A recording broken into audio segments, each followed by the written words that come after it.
Thrills, drama and the global sporting spectacle. Welcome to Match Point on DD India. As India and South Africa lock horns in the crucial third T20 International at the Dharamsala with the series finally poised. And all eyes are on India's batting star to rise to the occasion. From cricketing battles in the hills to football fever in Kolkata, where Lionel Messi's towering statue was unveiled. And in Europe, Champions League action delivered high-voltage drama as Man City stunned Real Madrid at the Bernabeu. Stay with us on Match Point for all the big stories, big moments and the bold performances from the sporting arena. All that and much more coming up in Match Point. So let's get started.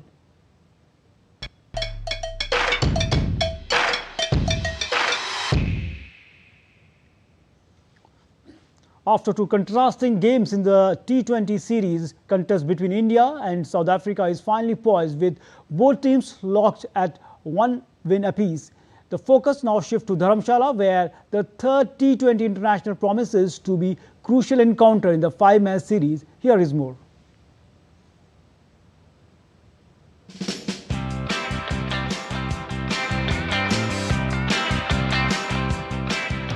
After a thrilling start to the series in Cuttack and New Chandigarh, India and South Africa head into the third T20 International, level at 1-1. The scenic Dharamshala will host Sunday's clash, with both teams eyeing a vital 2-1 lead. India, who were clinical with the ball in the series opener, looked off colour in the second match. The biggest concern for the hosts were their batting, with skipper Suryakumar Yadav and vice-captain Shubman Gill struggling for form.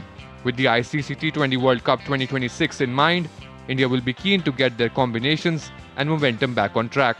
Despite the setback, India will draw confidence from their consistent performers like Abhishek Sharma, Tilak Verma, Hardik Pandya and Arshdeep Singh. The Proteas, who bounced back strongly after a batting collapse in the first game, outplayed India in all three departments in the second T20I to level the series.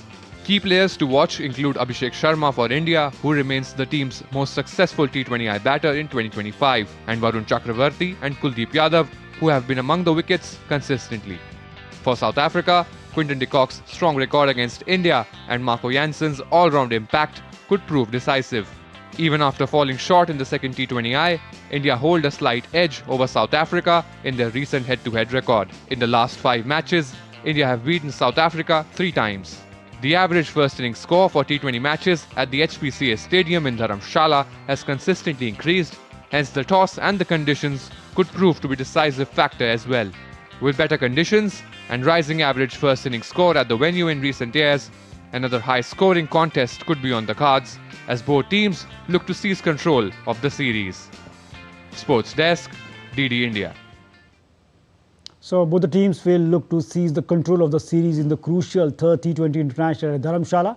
Now let's take a look at the record of the key Indian players in the last 10 T20 matches. Talking about Abhishek Sharma, in 10 innings he scored 338 runs, average is 37.5, best innings 75 against Bangladesh and 3 half centuries and 0 centuries. Suryakumar Yadav, 9 innings, runs 119, average 14.87 and best is 39 against Australia and no 50, no century. And Tilak Verma in the last 10 matches, 8 innings, runs 201, average 28.71, best 62 against South Africa and 1 half century. Hardik Pandya, the last 10 matches he played 8 innings, 189 runs, average is 31.5 and 53 is the best against England and he scored 2 half centuries. So Hardik Pandya is going to be a key man again against South Africa in the third T20 International at Dharamshala. And South Africa's win over India in the New Chandigarh was pretty significant. It was only the third match India have lost out of 17 this year. It was the first time they won the toss and still lost since January. They went the whole last year with a single defeat after winning the toss. And to break down this important match, the third T20 between India and South Africa, joining us Gaurav Kumar from the newsroom. Gaurav, very warm welcome. If you talk about the previous match in New Chandigarh, do you think this defeat just a blip for India or South Africa are clearly reading the conditions better in the T20 cricket against India right now?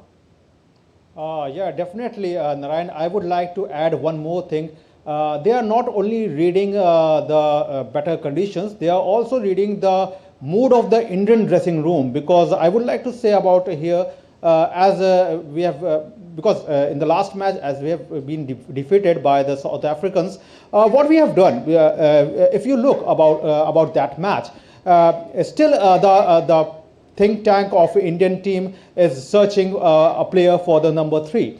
In the first match, you have sent Suryakumar Yadav, and in the second match, you have sent Akshar Patel. And Akshar Patel hasn't played a great inning over there because he just missed 21 runs. If you just want to come here, that type of player who just goes by hitting sixes or by hitting fours, then why Akshar Patel? Why not someone else? So first of the question is there. The second is question is arising about the Shubman, Gill and Suryakumar Yadav performance.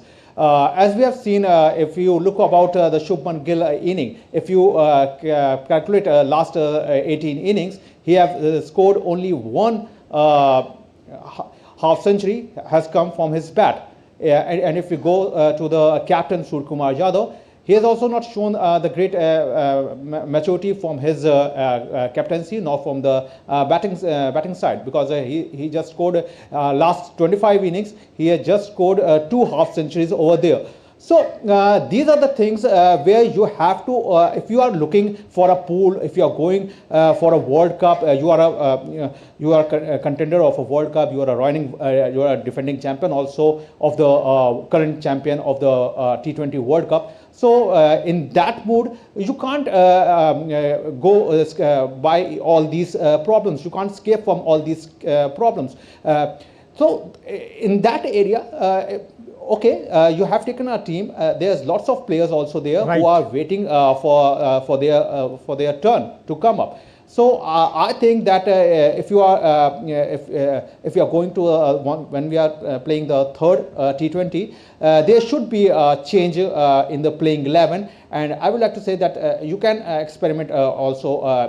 You can keep out Shivam Dubey, and you can give a chance to the Kuldeep Yadav also from there. And of course, you should go for Sanju Samson because he has a better T20 record as an opener. Gaurav, if you are mentioning the Sanju Samson, we know that the selectors bought Shubman Gill as an opener, and before that Sanju Samson has taken that slot. And if you take a look, his record as an opener in the T20s was fantastic. If you take a look, 2024, he scored 3 centuries for India. So I think just tampering with that slot, Sanju was opening, everything was going fine for India, and they bought Shubman Gill, who already he is overworkloaded. If you take a look, he is the captain of the test side, and also he is captaining the other format, that is the ODI. So do you think, considering his workload management, he should be just given rest for this format of the game? Yeah, the same question is there, Narayan, that if everything is going well, then why is to use an experiment when it is not going useful for you? That's what I'm saying, that if we take Sanju Samson, he's a good opener, and you are getting a wicketkeeper also there. And if you get him, then you don't have to take Jitesh Sharma in the squad. So that problem is also getting sorted out from this area. But the think tank, what they are thinking, they can think better. But the results should come out from here, because if you lose this third T20, then you are getting yourself in a more and more under pressure situation. Right. A very crucial match for the Team India, for their confidence, for their preparation for the T20 World Cup that will take place in India next year in February and March. But in very short, Gaurav, if you take a look, Dharamsala, in Dharamsala where chasing dominates, and do you think winning the toss is already half the battle won? Because we know that toss in the previous matches too played a crucial role. Yeah, definitely winning toss is going to be a very crucial, because Dew will also play an important and vital role over there. But you have to also watch for your bowlers, as in the last match what we have seen, whether it is Jasprit Bumrah, whether it's Arshdeep Singh, and especially Arshdeep Singh. If we talk about him in the 11th over, he has done 7 wide.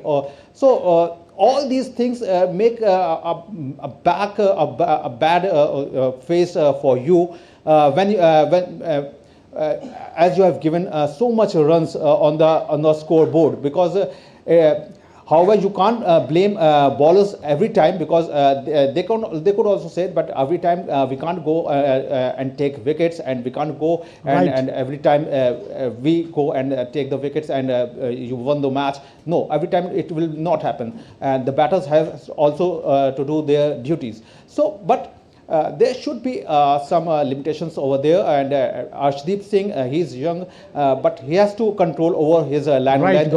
And also about Jasprit Bumrah, I would like to say that last time he was throwing a Yorker, and it was going just like a full toss. So they have to prepare good preparation with them. Definitely, as the World Cup is approaching, India need to settle all the things for the marquee tournament, and they should continue the momentum they have gained throughout the past few years. Thanks, Gaurav, for joining us and giving a valuable perspective on this third T20 between India and South Africa. Thanks a lot.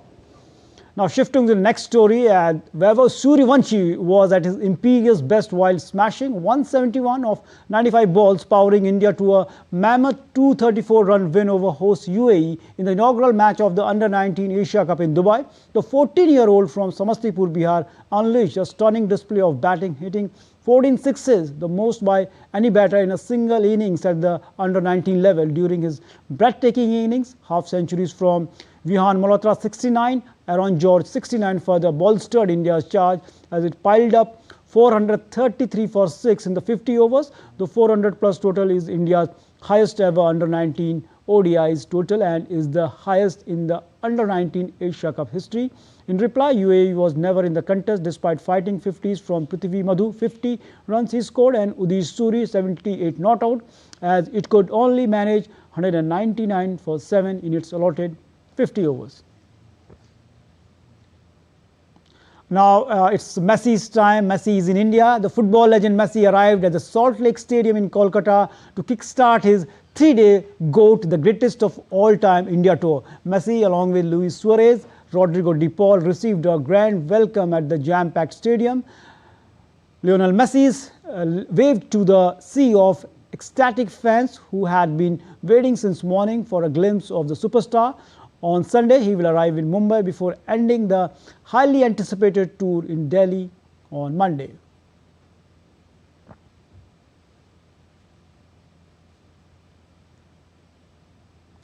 Meanwhile, Messi virtually unveiled his 60-foot statue from Salt Lake Stadium with Bollywood actor Shah Rukh Khan present at the event. Kolkata witnessed the football and entertainment extravaganza on as Lionel Messi and Shah Rukh Khan met each other in the City of Joy. The Shribhumi Sporting Club in Lake Town unveiled a towering 70-foot iron statue of Messi depicting him holding the World Cup trophy.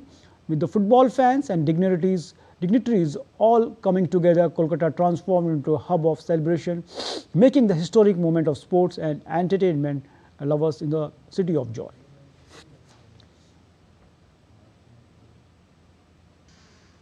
Now let's take a look at some career highlights of the Lionel Messi. Lionel Messi first team debut for Barcelona came in 2004 at the age of 17 years. So we can see that at the age of 17 he debuted for the Barcelona in 2004 and he became Barcelona's all-time top scorer with 672 goals. It's a record in itself, and we can say that big achievement, and he won a record 8 Ballon d'Or awards, followed by Cristiano Ronaldo, who won 5 times. He secured the 4 UEFA Champions League titles with Barcelona, a big achievement in itself, and he won 10 La Liga titles and 7 Copa del Rey trophies for the Spanish club. And if you take a look, he scored 91 goals in a calendar year in 2012, the highest for any player in the La Liga, and became the all-time top scorer in La Liga history. This is a big achievement for Lionel Messi, illustrious career, and he led Argentina to the Copa America title in 2021 and ended the long drought of the trophy for the Argentine team. And he won the FIFA World Cup, the biggest achievement of his career, in 2022, who made him one of the greatest of all time, the Golden Ball winner at the 2014 and the 2022 FIFA World Cup,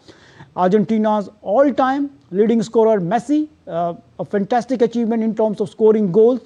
After that, he joined Paris Saint-Germain and won League One titles with the French club. And after that, he joined Inter Miami and won 3 trophies with the Inter Miami in the MLS, and also the named FIFA as best player multiple times.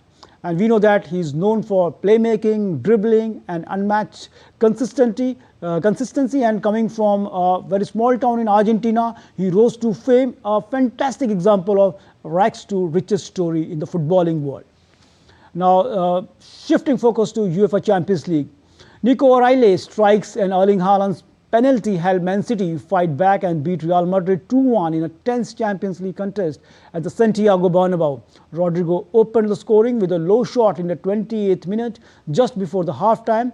Antonio Rudiger considered a penalty by wrestling Erling Haaland to the ground. Striker Haaland made secure that he converted the penalty. The result moved the City to 4th place in the group with 6 points from the 6 matches, while Madrid slipped to 7th. The loss put Real Madrid manager Xabi Alonso under scrutiny as Real's dismal run extended to just 2 wins in 8 matches. I think that the performance has been very intense, really professional. We know it was Champions League level game, and they have given their best. So today, from my side, no complaints at all from anything. It's hard to take another defeat, but we have tried till the end. Meanwhile, defending champion Paris Saint-Germain played out their first goalless draw of the season against Atletico Bilbao in the Champions League. Despite the draw, PSG remained in driving seat for direct qualification for the Champions League last 16 after a string of fine saves by home goalkeeper Unai Simon denied the defending champion. The result left PSG in the 3rd place in the 36-team league with 13 points from 6 games, while Bilbao are 28th with 5 points and 2 points from the playoffs places. PSG next travel to Sporting and Bilbao visit Atlanta.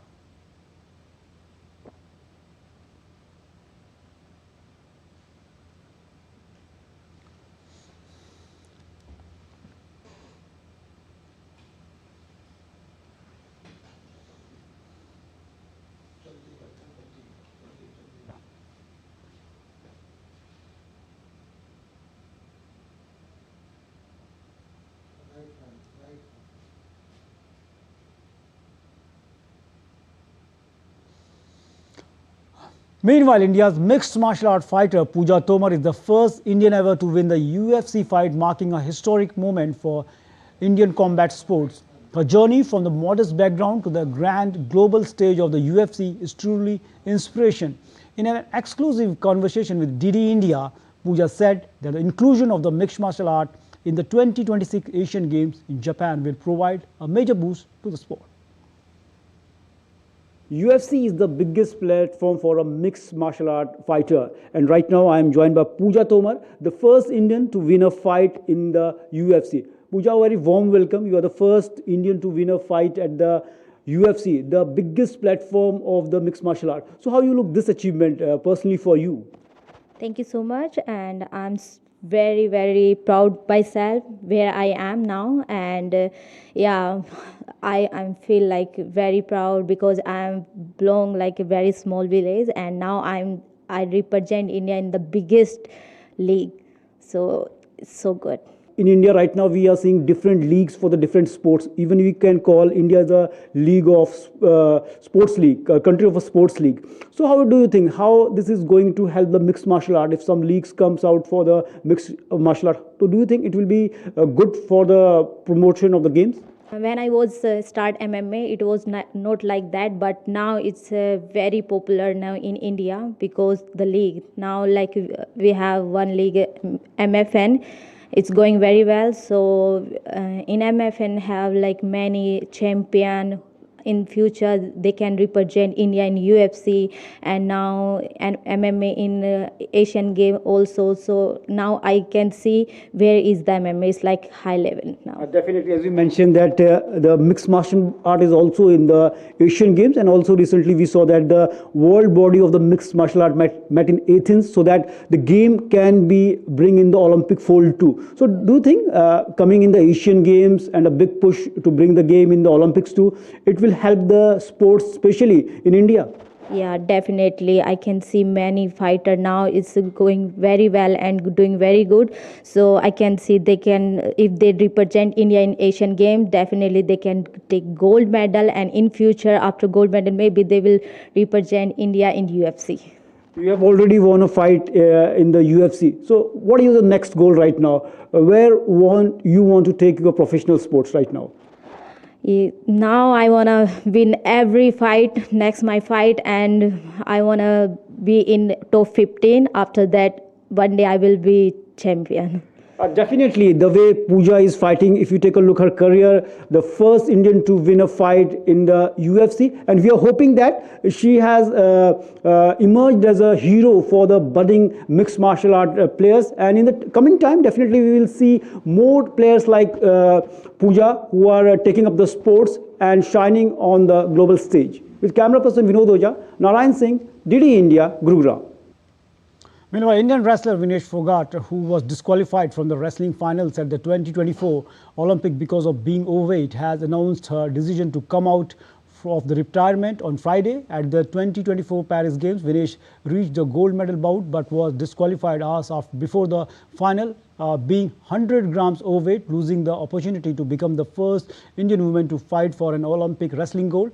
Though she appealed against the decision at the Court of Arbitration for Sports, there was no change in the conclusion. Shortly after the CAS's verdict, Vinesh had announced her retirement on August 8, 2024. Her Olympic journey has been turbulent. She was forced to withdraw due to injury in the Rio 2016. At Tokyo 2020, she faced a shock early exit despite being the world #1, and at Paris, she faced a devastating disqualification after defeating the 3 continental champions and en route to the final.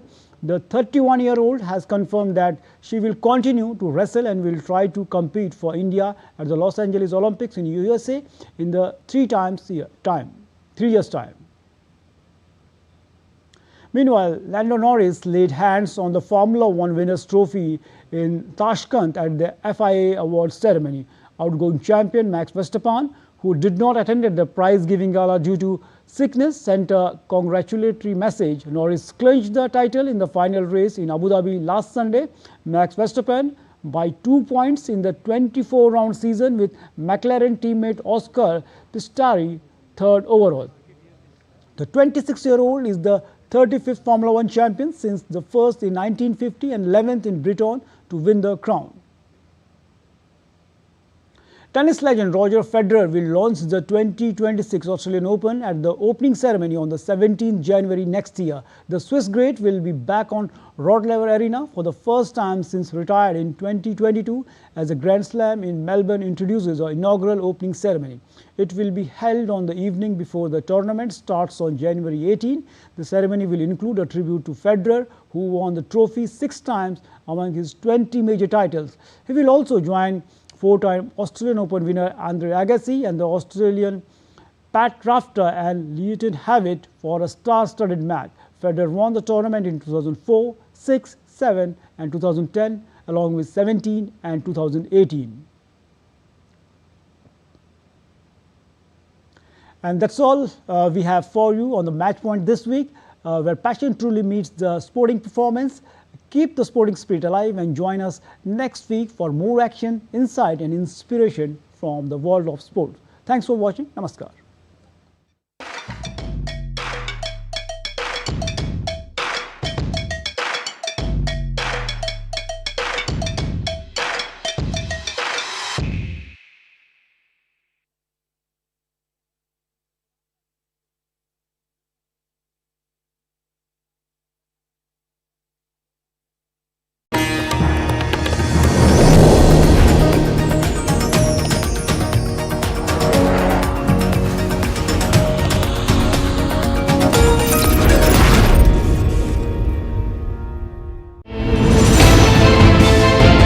geopolitics and trade deals. Economic challenges amid development. Hard work and the path to prosperity. It's the economy always. Between walkers, money is what money does and says. Supply creates its own demand. Between the bulls pulls and bears tears. When supply chains globalization and India rises to the podium, we'll get you centered with the economic brief at 8 p.m.